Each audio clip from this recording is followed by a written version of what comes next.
Keeping you in the know,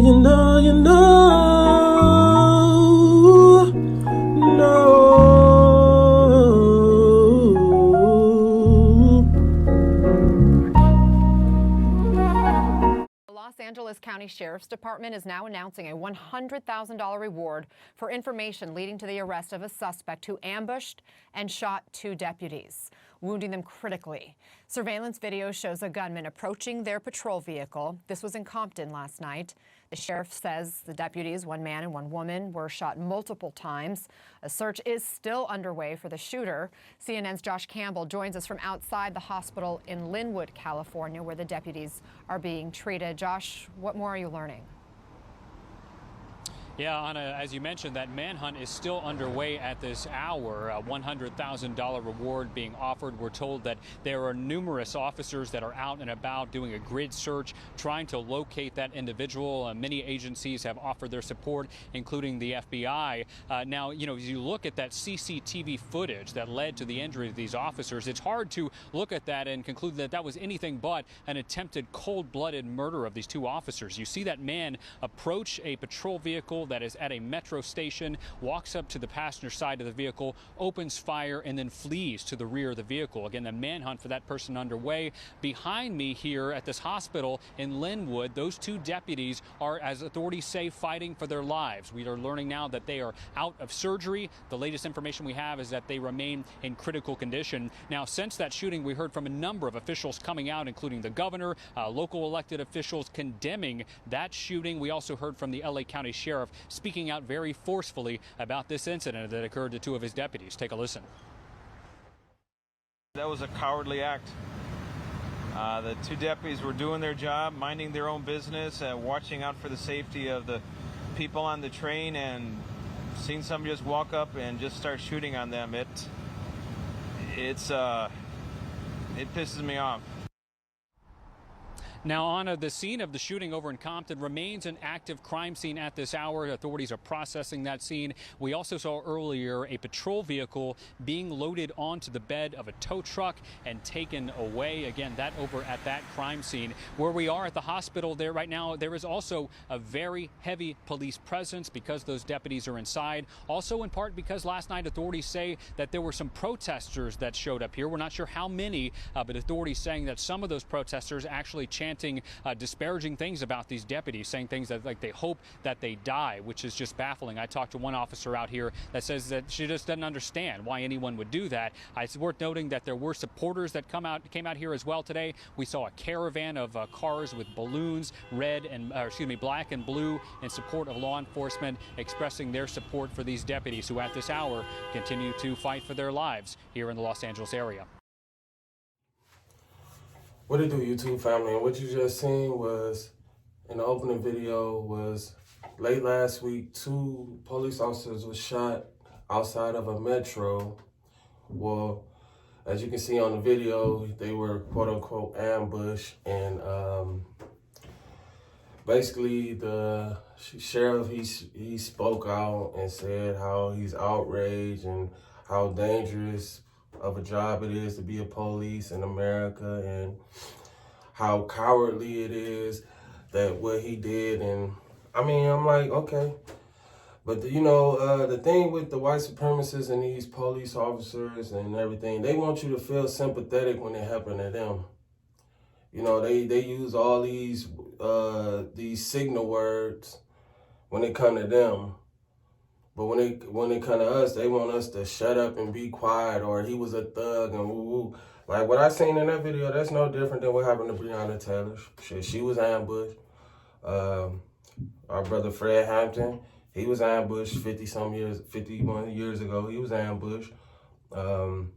Countless of brothers and sisters that died on the hands of these racist, white supremacist law enforcement agencies, they were ambushed. So, I really don't have no pity for those police officers that end up getting hurt or lose their life on the job, because at the end of the day, our tax dollars go to these police officers, and a lot of these police officers get this higher than thou type of attitude because they get a gun and they get a badge and it's a whole militaristic mechanism set in place as far as our money, as far as the funding. A lot of our funding in tax dollars go to military, as far as the military and police and armed forces and stuff.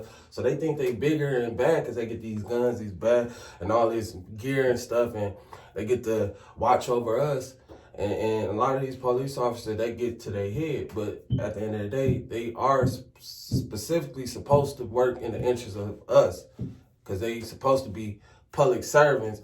But unfortunately, a lot of these police officers, because we know that white supremacists and other terroristic groups have infiltrated law enforcement, so a lot of these people are nothing but terrorists, thugs, and criminals with badges. But the thing that the sheriff said, he was saying that was cowardly and all that, and yeah, but it's always that when they happen to them. But he also said that, you know, because they have $100,000 cash reward for anything or the capture of the person that was in that video that shot the police officers. And he said, yeah, and LeBron should match it.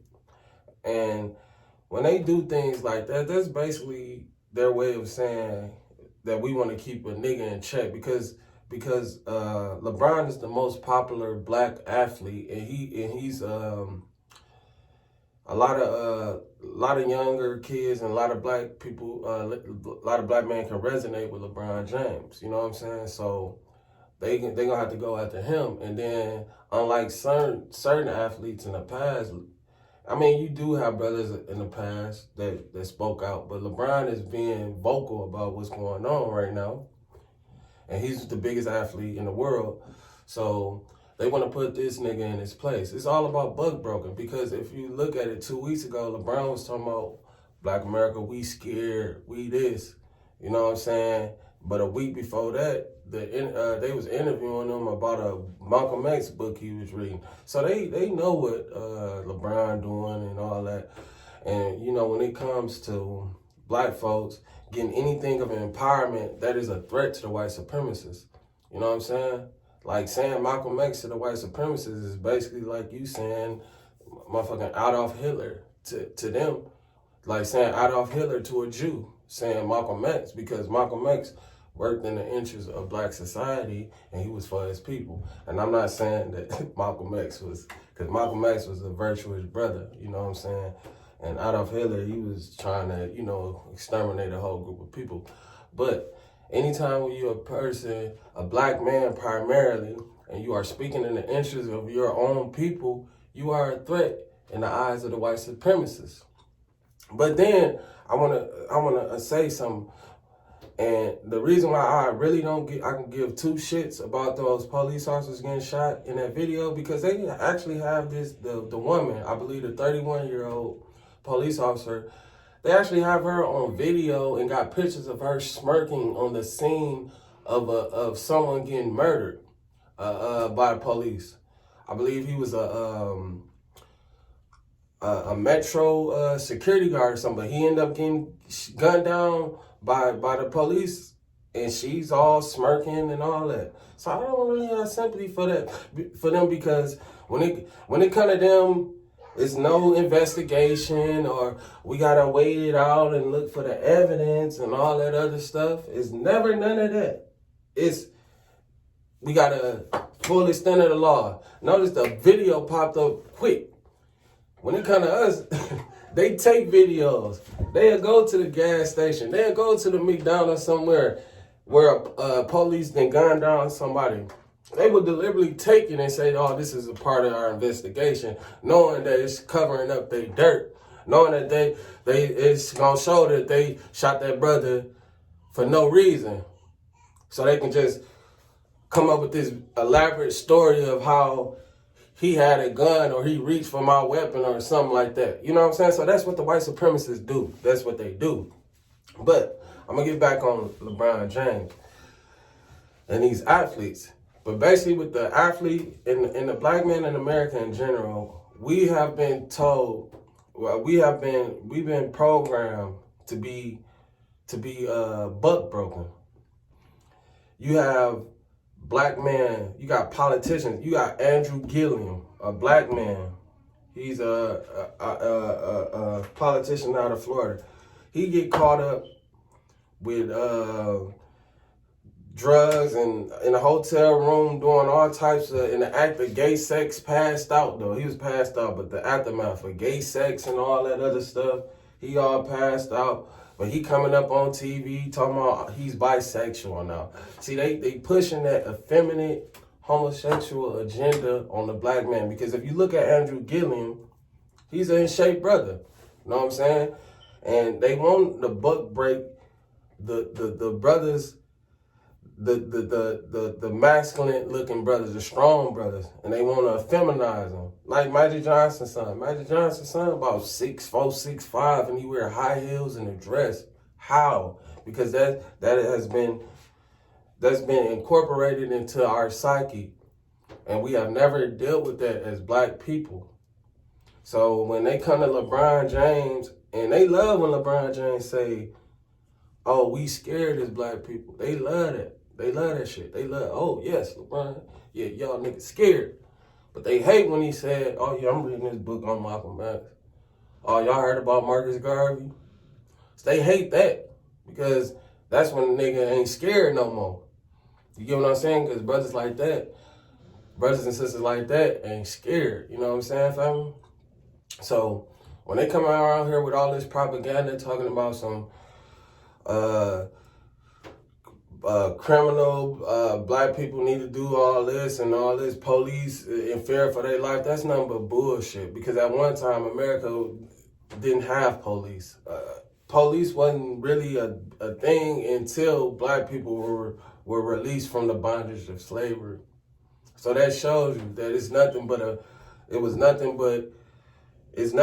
what is the purpose that it always been, was to control the black man and the black woman in the hills of America. You know, my ancestors, foundational black Americans, the ones that built this from the soil up to what it is right now.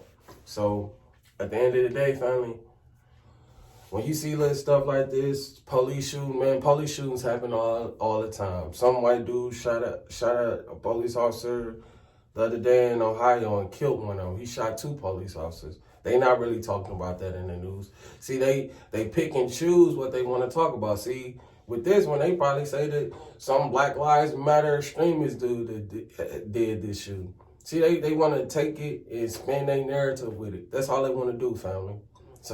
So let's not fall for a lot of the propaganda that's really going on out here. Because it's police get shot, police shoot people every day, but they pick and choose what they want to talk about. Notice they ain't talking about white boy that shot up them people up in Wisconsin that had that AR-15 or M16 or whatever he had. They ain't talking about him no more. They real hush. You know, 17-year-old that shoot up schools and shoot up people in the street. Oh, he's just a kid. Hand on white gloves, white kid. Oh, he's just a kid. 12-year-old playing with a BB gun, get treated like a fucking a career criminal and get gunned like a straight, get gunned down like a fucking dog. A 12-year-old. And then after he did, they call him a thug, or say, "Oh, well, he would have grew up to become a thug, so he was on the wrong track anyway." But a 17-year-old white kid can run around with an AR-15, and he was trying to protect his people and all that other shit. Yeah, okay. All right, we see it for what it really is, family. We see it for what it really is. These white supremacists, they falling all over themselves, man. They don't know what to do. They very desperate, family. But with that being said, family, all this shit with the police and all that, man, half of these police officers are fucking fake, and they then sold out. They then sold out their own people, family. Because when you look at it, at the end of the day, they say, why aren't the good cops saying anything? Because the good cops ain't gonna say anything, because the good cops it's not a fucking such thing as a good cop. I hate when people say that, because the whole system of the police is corrupted. So in order for you to be a cop, you gotta you understand that. Like, you can be a cop and be like, I'm gonna save the day, but at the end of the day, you're gonna get a fucking rude awakening. And they gonna show you who really in charge. That shit ran like a fucking, like the mob. Worser. Worse. It's crazy, man. But with that being said, family, I'm about to get out of here. Y'all stay cool, stay blessed, and you know I'm gonna stay black. Love y'all.